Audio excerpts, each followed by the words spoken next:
स्याह कार जैसे ही होटल के कंपाउंड से बाहर निकली, करीब ही मौजूद टैक्सी स्टैंड पर से एक सब्ज रंग की टोयोटा टैक्सी भी उसके पीछे हरकत में आ गई। स्याह कार तेजी से शहर की मसरूफ तरीन सड़कों पर से गुजरती जा रही थी। स्याह कार में दो आदमी मौजूद थे जिन्होंने गहरे स्याह रंग के सूट पहन रखे थे। उसके बिल्कुल पीछे सब्ज टोयोटा टैक्सी में सिर्फ एक नौजवान ड्राइवर था। वैसे उसने मीटर डाउन कर रखा था। वो खामोशी से स्याह कार के पीछे चलता जा रहा था। बाद सड़कों पर उसने जानबूझकर अपनी टैक्सी स्याह कार और दीगर कारों के बाद रखी और बाज़ औक़ात वो सीधी सड़क पर स्याह कार को क्रॉस करता हुआ आगे भी निकल जाता था।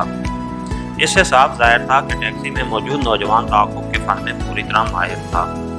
आधी रात गुजर चुकी थी मगर शहर की रौनकें अपने अरूज पर थीं और सड़कों पर ट्रैफिक का इज़्तिहाम था। दुकानों से पब्लिसिटी साइन बोर्डों और नेमन साइन लाइट्स की तेज रोशनी से पूरा माहौल मुनव्वर था।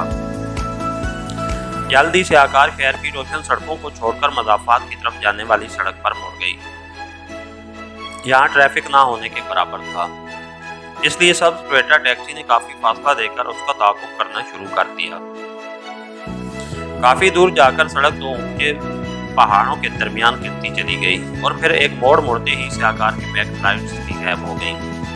टैक्सी ड्राइवर ने एक्सीलेटर दबाकर स्पीड बढ़ा दी और फिर वो जैसे ही मोड़ मुड़ा, अचानक उसने पूरी कुव्वत से ब्रेक दबा दिए, क्योंकि सड़क के एन दरमियान एक काफ़ी बड़ी चट्टान पड़ी हुई थी।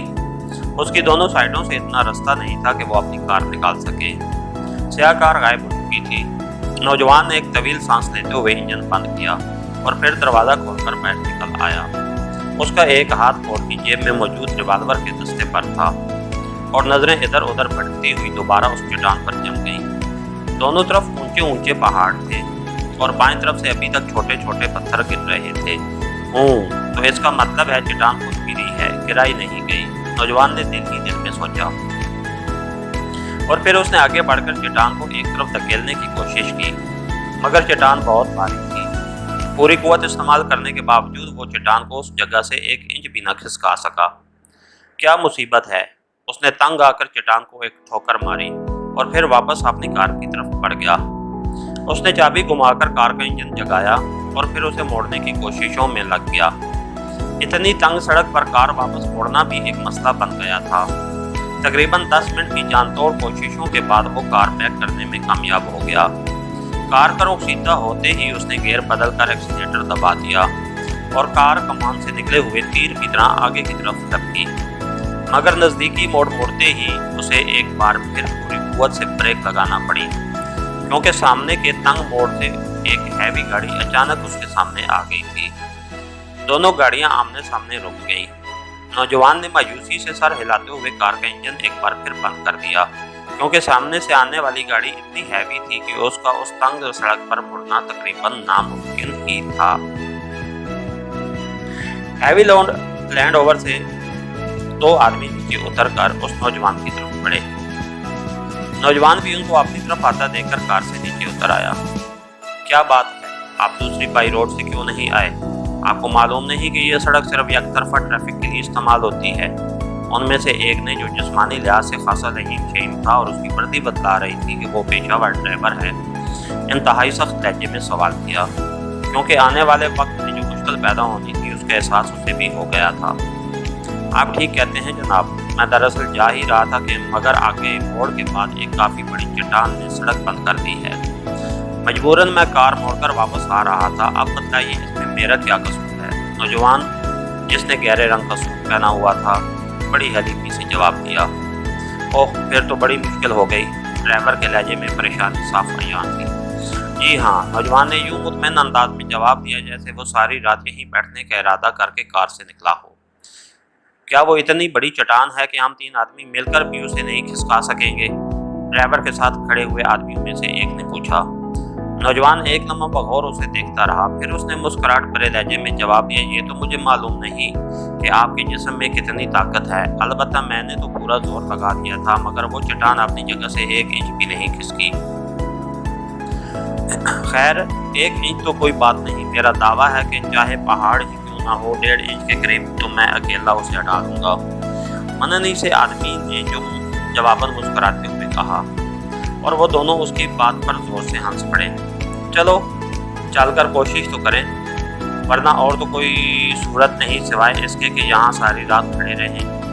ڈرائیور نے فیصلہ کن لہجے میں کہا، چلیے صاحب۔ نوجوان بھی شاید کچھ پر امید تھا، اس لیے وہ بھی ان کے ساتھ چل پڑا۔ تینوں تیزی سے چلتے ہوئے اس چٹان کی طرف بڑھے۔ ڈرائیور نے جیب سے چھوٹی سی ٹارچ نکالی اور پھر اس کی روشنی میں وہ آگے بڑھتے چلے گئے۔ تھوڑی دور جا کر وہ تینوں چٹان کے قریب پہنچ گئے۔ کافی بڑی چٹان ہے۔ ڈرائیور نے چٹان کو دیکھ کر قدرے مایوسی سے کہا، انہوں ہے بہرحال کوشش تو کرنی چاہیے، مننی سے آدمی نے ہمت کرتے ہوئے کہا، اور پھر وہ تینوں اس چٹان کو ایک طرف دھکیلنے کی کوشش میں مصروف ہو گئے۔ کافی دیر تک وہ اس چٹان سے زور آزمائی کرتے رہے، مگر چٹان ان تینوں کے بس سے باہر تھی۔ تھوڑی دیر بعد ڈرائیور اور مننی سا آدمی دونوں ہانپنے لگے۔ البتہ نوجوان کا سانس ٹھیک تھا، شاید مرچ کا آدمی معلوم ہوتا تھا۔ اچھا صاحب، آپ کار کے پاس چل کر ٹھہریں، یہاں قریب ہی کالونی ہے، میں وہاں سے مدد لے کر آتا ہوں، ڈرائیور نے نوجوان سے کہا، اور نوجوان نے سر ہلا دیا۔ ڈرائیور اور وہ دوسرا مننی آدمی چٹان کی سائڈ سے ہوتے ہوئے آگے بڑھ گئے۔ ذرا جلدی آنا، کہیں میں ساری رات بیٹھا تمہارا انتظار نہ کرتا رہوں، نوجوان نے انہیں آواز دیتے ہوئے تاکید کی۔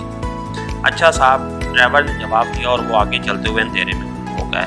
نوجوان وہ واپس مڑا اور دوبارہ اپنی کار کی طرف بڑھنے لگا۔ گہرا اندھیرا چھایا ہوا تھا، مگر کار کی چھوٹی لائٹس روشن تھی، اس لیے اسے اطمینان تھا۔ جب موڑ کر وہ آگے بڑھا تو اس نے آنکھیں پھاڑ کر اندھیرے میں دیکھا، مگر کہیں روشنی کی ایک کرن بھی موجود نہیں تھی۔ اس نے اضطراری طور پر 2-3 بار آنکھیں ملی، مگر وہ گہرا اندھیرا بدستور ماحول پر مسلط تھا۔ اچانک اسے کسی بات کا احساس ہوا اور وہ اچھل کر آگے کی طرف بھاگا، اور پھر جب وہ اندازاً اس جگہ پر پہنچا جہاں کار اور لینڈ روور موجود تھی تو وہ یوں رک گیا جیسے دونوں طرف کے پہاڑ اس کے سر پر آ گرے۔ نہ تو وہاں کار موجود تھی اور نہ ہی لینڈ روور۔ یہ کیسے ہو سکتا ہے؟ کار کہاں غائب ہو گئی اور وہ لینڈ روور؟ وہ اگر واپس بھی گیا ہے تو کیسے؟ وہ تو اس تنگ سڑک پر نہیں مڑ سکتا تھا۔ نوجوان بکلا کر سوچنے لگا۔ ایک اس کے ذہن میں جھماکا سا ہوا اور جیسے اس کے جسم سے آدھا خون نچڑ گیا ہو۔ وہ اسی طرح ڈھیر ہو کر سڑک پر بیٹھ گیا۔ گہری چوٹ ہو گئی۔ یہ سب کچھ ایک باقاعدہ سازش تھی، اس کے ذہن نے سوچا، اور اب اسے یاد آ گیا تھوڑی دور پیچھے ایک کٹاؤ آتا ہے، لینڈ اوور وہاں بیک گیئر میں پاس جا سکتا ہے اور وہاں سے مڑ کر واپس بھی، مگر میری کار لے جانے کی کیا ضرورت تھی؟ وہ بوکھلاہٹ کے عالم میں سوچنے لگا، لیکن اس کی سمجھ میں کچھ نہ آیا۔ کار میں اس کی دانست کے مطابق کوئی ایسی چیز موجود نہیں تھی جس کی بنا پر وہ اتنی بڑی سازش کرتے۔ کافی دیر تک سوچنے کے باوجود کوئی بات اس کی سمجھ میں نہ آئی، اس لیے مجبوراً وہ پیدل ہی آگے بڑھنے لگا۔ تھوڑی دور چل کر اسے وہ جگہ نظر آ گئی جہاں اس کے خیال کے مطابق لینڈ اوور پیک کیا گیا ہوگا۔ وہ سوچ رہا تھا کہ عباس کو کیا جواب دے گا۔